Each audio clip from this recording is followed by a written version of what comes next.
friends. This is James and Kara, and we are Kerouac Cruising. We are taking you on a journey, traveling the country with our dogs and finding remote places where the dogs and us can roam free and play while we discuss life's growths, beauty, and some struggles along the way. We recommend pairing our episodes with our blog at kerouacscruising.com, where we organize accurate information in an easy-to-follow format, removing all of the conversational goodies. The link for this episode's blog post is in the show notes. We encourage you to join the conversation by commenting where you listen, engaging with us on Facebook or Instagram at Kerouac Cruising, or email us at join@kerouacscruising.com. In the meantime, thanks for tuning in. Sit back and enjoy the journey.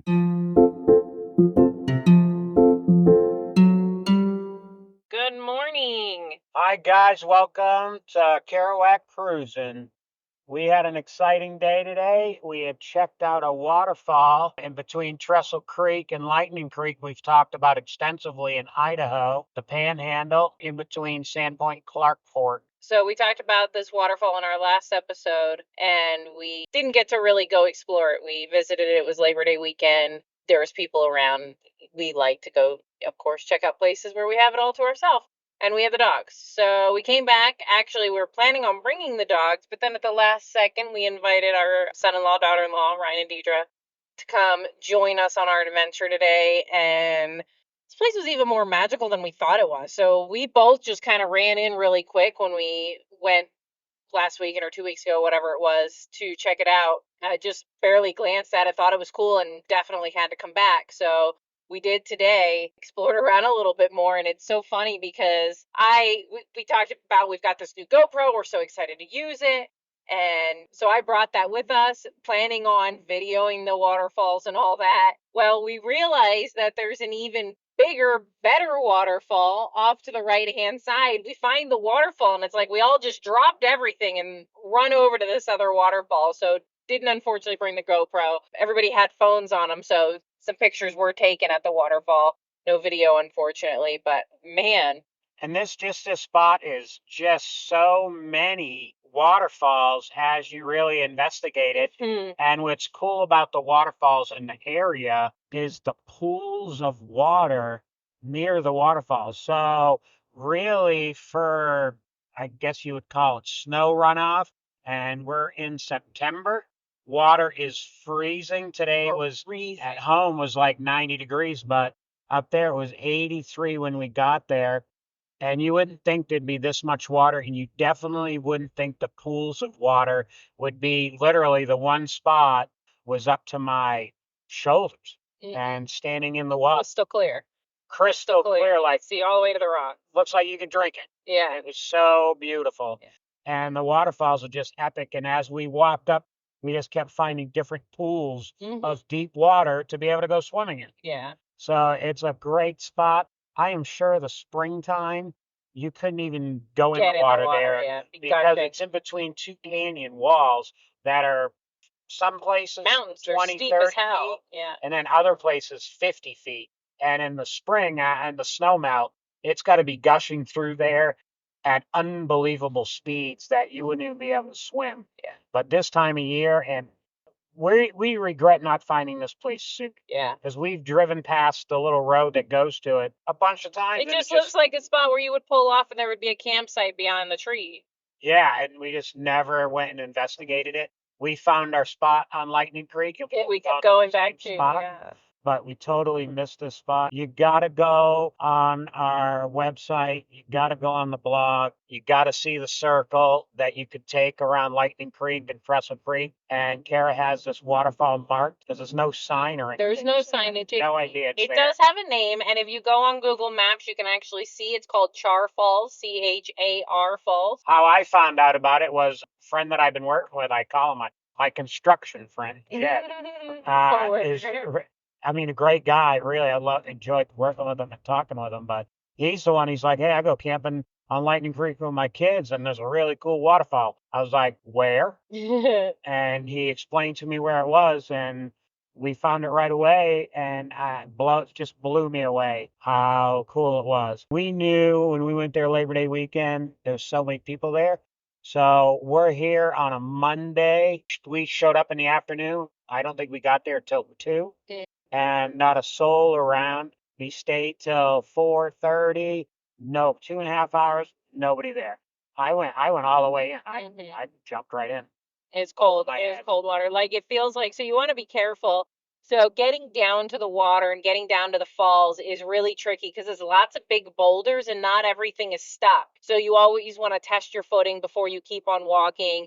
Where you're coming late season in the late summer, early fall, essentially, and it's really dry here. So it's like sandy, or like the dirt's just dusty, like it would be for us at home in northern Arizona. So that's a really slippery situation. You have to hike down really steep a trail, like you're hovering the ground with your butt kind of thing, grabbing onto what you can grab onto, and then same thing coming up. You're essentially climbing up in some spots on your hands and knees. So it's really slippery. You really want to watch your footing, be careful because you're really remote. You would hate for something terrible to happen. But then also, once you get in that water, it's so cold that the rocks almost feel like that slippery moss that's on rocks and water is actually like frozen. Like it was crazy. It almost felt like it was like some kind of sheet was on these rocks. It was interesting. But you just watch your footing. It's beautiful. It's wonderful to play in, but it's a lot slipperier than I expected. I wore water shoes. Mm-hmm. Good experience walking in.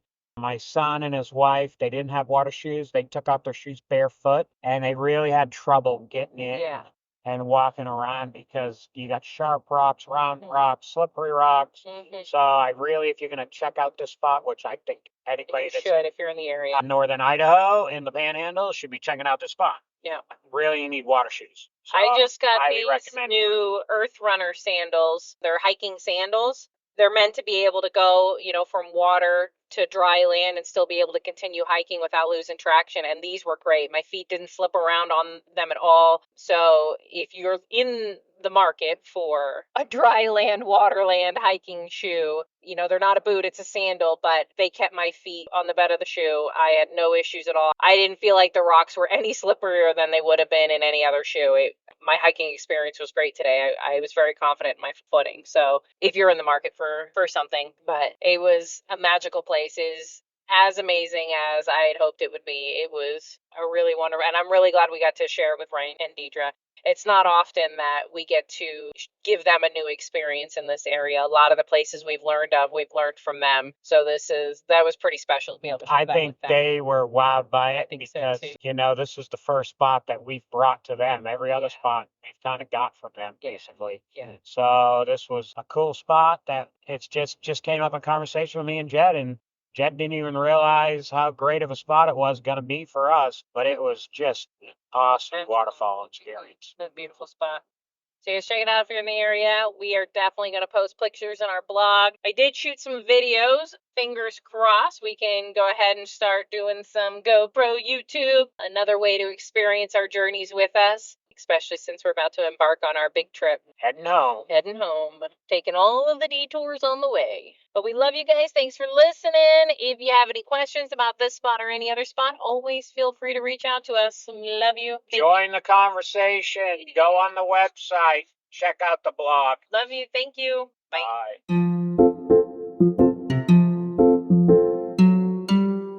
Good morning. Hi, James and Kara from Kerouac's Cruising. How's everybody doing today? We are still in the Panhandle of Idaho, pretty close to Sandpoint, Idaho, and that's what we've been trying to do most of our episodes around this area. Hopefully you're coming to this area soon or want to plan to come to this area. The Panhandle is unique with ski areas in the region and lots of lakes. So anything you can imagine for ice fishing in the winter and skiing, and then anything, ice skating, whatever, anything you can imagine in the summer as far as mountain biking on them ski areas and renting a boat, going water skiing, swimming, paddleboarding, whatever it is. But so we've been here for a few months now, but we're going to talk about some spots that's right near my son's house that we actually bring the dogs, and then some hidden places that I found while working here at a construction site that's nearby. So one of the first places, so my son's house is right off the 95. If you were coming from Coeur d'Alene and heading into Sandpoint, he is right off the 95. And then you would have Sandpoint to Bonner's Ferry and then Canada. if you would have head north. So north from Coeur d'Alene, Sandpoint, Idaho. So right from my son's house, he has the dump that he brings his trash to. And that road is called Dufort Road. As we've been exploring the area, they have some Forest Service land right here. And it's off of Dufort Road, and it's for Forest Service Road 2733. And if you got Onyx Maps or Gaia Maps or whatever, Google, you can find this area. It is public land, and it goes back a good bit. Really just a great recreation area that we drive out here. It probably takes us only 10 minutes to get from his driveway to the road, but then it's probably another 10 minutes where we park. It's a slow road. It's got some big rocks and some big dips. It's not very well maintained, but the nice thing about that, it's not accessible for a lot of people, so they don't want to take the time to come down here. So we've rarely seen people out here. People do come out here because there's remnants of people shooting. There's fire pits. You can camp out here. Beer cans that people. Yeah, there's beer cans, targets. So people do come out here. And one of the things about coming out here, because some people are not coming out here just in vehicles. So it is legal spot to ride. It has trails, and you can ride dirt bikes, four-wheelers, side-by-sides. And what we see a lot of is horse poop. So people are riding horses down here, just taking advantage of the public land. So we're taking advantage of the public land. We come out here because we can literally let the dogs run around. It's 20 minutes from my kid's house, and we'll stay out here a couple hours just exploring the area. There's a really cool trail that goes way up above on this peak that you overlook kind of the region, basically. So I come out here almost every weekend. I drop Kara off, and I just don't run into anybody or very little people.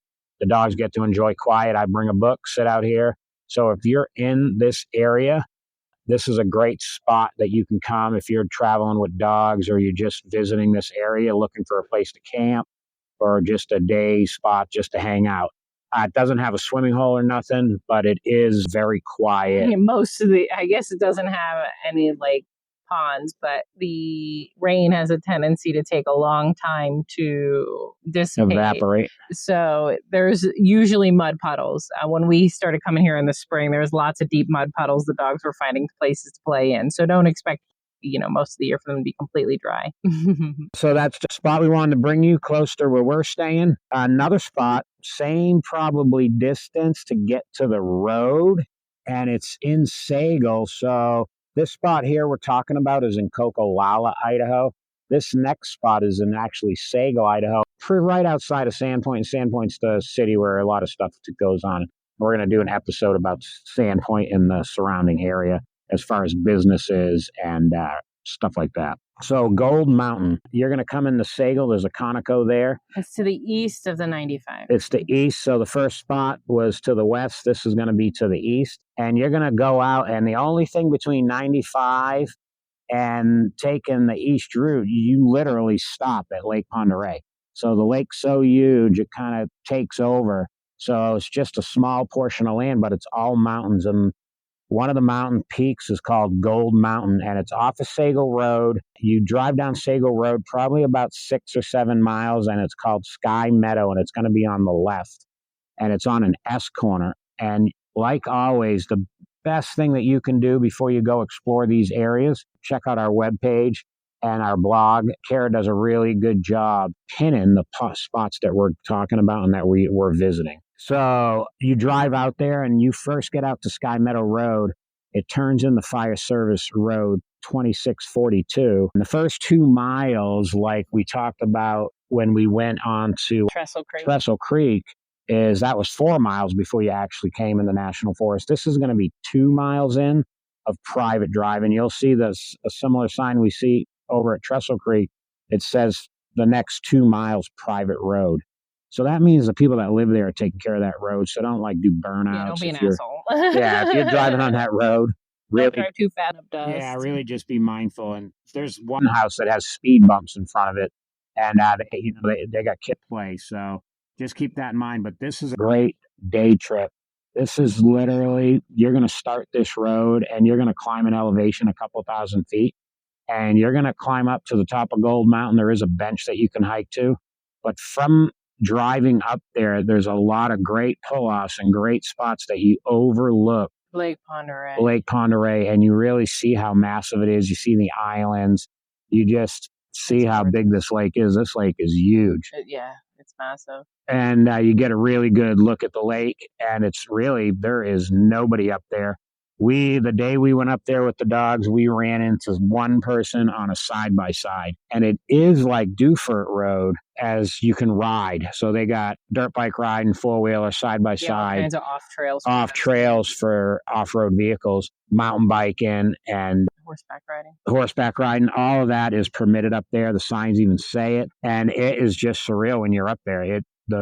Just the wildflowers, the scenery, views you get from on top of that mountain are just spectacular. So we climbed to the top, and with the hope of being able to walk out to this bench, but the one set of people that we saw, and we didn't even see the people, we just saw their side by side. They were utilizing this bench, and we had the dogs, and we want them to go play, so without bothering anybody, and we don't want to be bothered by anybody, so we didn't get to use the bench this particular day.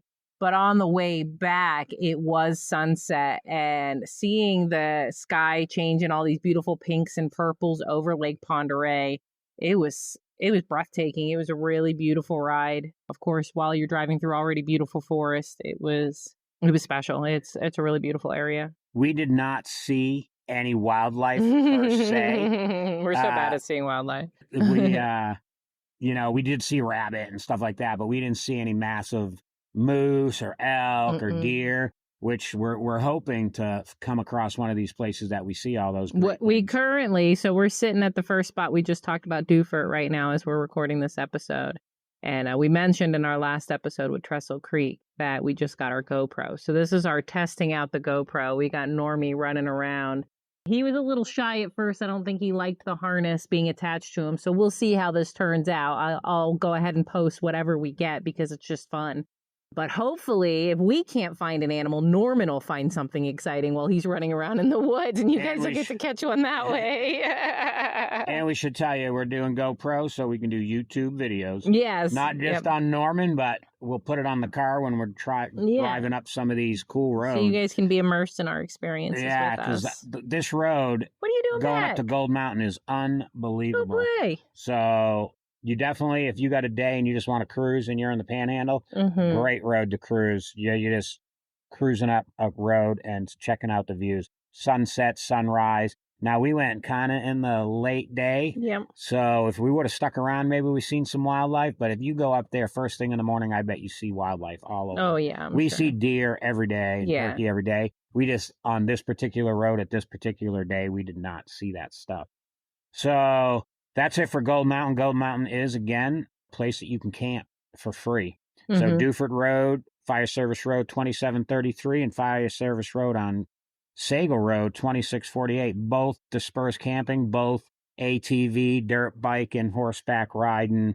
You know, you can pretty much do everything out there on them and trails. And the cool thing about both of these places is you're not too far from society. So if you needed to go grab something in town, like more propane, more ice, or anything like that, it's not like you have, a long hour down a bumpy dirt road to get there. From both of them, I would imagine within 20 minutes, you could be at a convenience store and getting whatever, refill your beer, whatever it is that you need. It's really, both of them are really 20 minutes away to a grocery store. Full-on grocery store. In Sandpoint. You're talking Home Depot, every fast food you can imagine. Yeah, so you get to feel remote and like you're away from anything and everybody, but you're so close to any amenities you could possibly need. Still pretty close to town. Yep.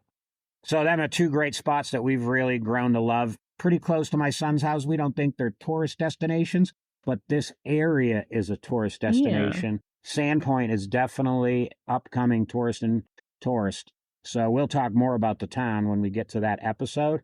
But the last place I wanted to mention before we get moving on to other stuff is I'm working out here on a construction job in Idaho and building this 40 by 60 shed. I think it's like almost 50 by 60. It's a barn, right? It's a barn. It's a shop. It's going to have a tack room, 2 stalls, but that's all beside the point. While I am working out here with the guys, right down the road from where I'm working and 15 minutes from my kid's house, not the lake that me and Kara swim at, because that's right next to my son's house, But 15 minutes away, there's another lake called Mirror Lake, and then it has a couple different campgrounds on it. And I drove down there out with the dogs, and it was kind of cool. I just wanted to mention it. It is dog friendly. Yeah, you can have pets there. We did look at that. We didn't get no pricing or nothing. You'd have to get that all on your own. But You have to again, we'll call have them. it pinned on our blog and go on our website, and you can get all that information and find out where it is and get a phone number from the pin and research that yourself. But they got RV spots, they got hookups,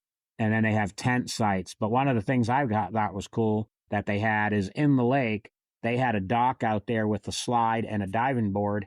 And then they rented little boats with motors. And paddle boats too, right? Yeah, paddle boards, kayaks, canoes, and little 8 horsepower motorboats that, you can go fishing and you're not paddling. Just go for a cruise with your family, always cool. So I thought that campground was cool. One of the guys I worked with, his wife's a teacher, and teachers were all camping.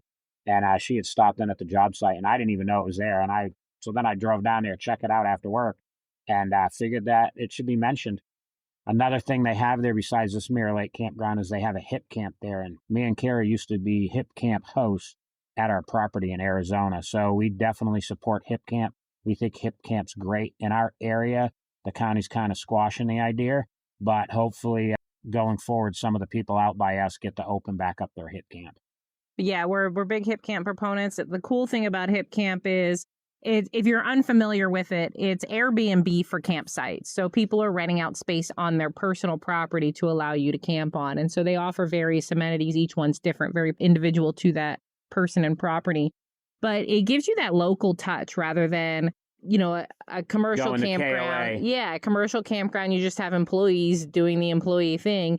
These people are sharing their home with you. They're passionate about where they live. And most of the time, it's really not their home. It's their property. Yeah, but the area is their home. And the people live here in northern Idaho, and they love it here. And so they're sharing with you just like we loved the Grand Canyon. So we were very passionate about sharing everything we knew and giving people the best spots we could. We were runner-up, so second place in Arizona when we had ours open, and it was one of the funnest things we've done. So it's a cool experience. So if you don't like dispersed camping, it's not the only way to go camping, of course, but you don't want a commercial campground. You want a little bit more elbow room than that. Hipcamp is a really great option, and there's Hipcamps all over the country from, the Northeast down to Florida, all the way, of course, Grand Canyon up here. So Hipcamp is a great option for searching out remote campsites that are outside of a commercial campground, but you're not in the middle of the woods fending off the grizzly bears. Not that there can't be grizzly bears on somebody's private property, but it's a little less likely. And the Hipcamp here on Mirror Lake, they did get voted best. Yeah, they're best in Idaho. Yep. Best in Idaho. Twice. That's great. Best in Idaho twice in first place and then second place last year. So definitely a great place to check out Mirror Lake Campground. I was so happy to find it. Mm-hmm. It's just amazing when you keep your ear to the ground and you listen to people talking about it. And I just figured we had found all the spots right near my son's house. Then the lady's talking about she's going up there. I was like, there's another lake on this road? She's like, yeah. I was like, oh my God, I figured it was only Pend Oreille Lake. And she's like, no, it's just a little lake, but the water's crystal clear. Makes sense. There's 2 mountains. Snow melt goes right into it. Yep. Mountains all around. So I'm sure the viewing there is going to be spectacular out on a boat. You get on a boat early in the morning. You freaking some elk. That's moose. A place to see moose, right? Yeah. Out of the lake, on a nice early morning. You're in the boat when it's still kind of dark. Mm-hmm. You go tooling around. So I thought it's a place that we're not going to make it this trip to stay there. But we're going to camp there. We might not even camp there with the dogs, but we're going to camp there with the dogs or without the dogs. One of our goals this year, because sometimes we don't find a good dispersed camping, is we're going to try to get our dogs used to camping in campgrounds. Probably not going to go great, and we probably won't do it often, but I want to get them a little better on the leash. Yeah. So one of the things that's been tough living out here at my son's house is city living with dogs. And have to put them on a leash a lot. And it's not even city living. It just is compared to what we're accustomed to. Yeah, it's still rural out here. It's country for sure. But yeah, just have to be prepared for the leash all the time. And we're just not good at it. Yeah, we need as much training as the dogs do. Yeah. We're not good at it, and they're not good at it. 3 dogs, 2 humans. Just doesn't work out in our favor, that's for sure.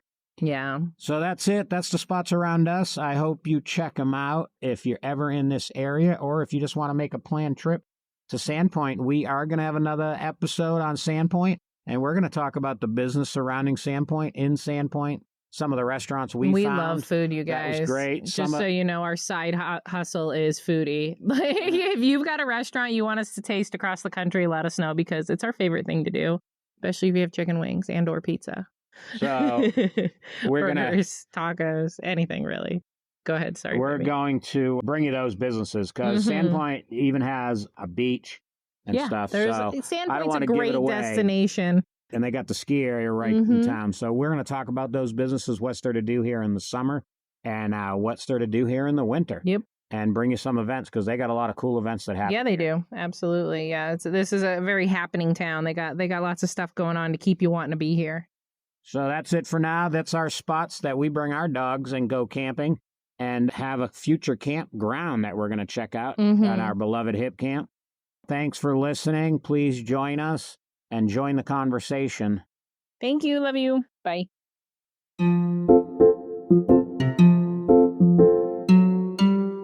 Thanks for tuning in to Kerouac's Cruising. We're thrilled to have you with us. We had a blast recording this episode and hope you enjoyed our adventures as much as we enjoyed sharing them. For more amazing pictures and stories, visit our website and blog at kerouacscruising.com. And join the conversation on Facebook at Kerouac's Cruising, or email us at join@kerouacscruising.com. We'd love to hear your thoughts and suggestions. If you enjoyed this episode, please consider liking, subscribing, and leaving us a review. Your support helps us reach more listeners and allows us to continue sharing our travel experiences with you.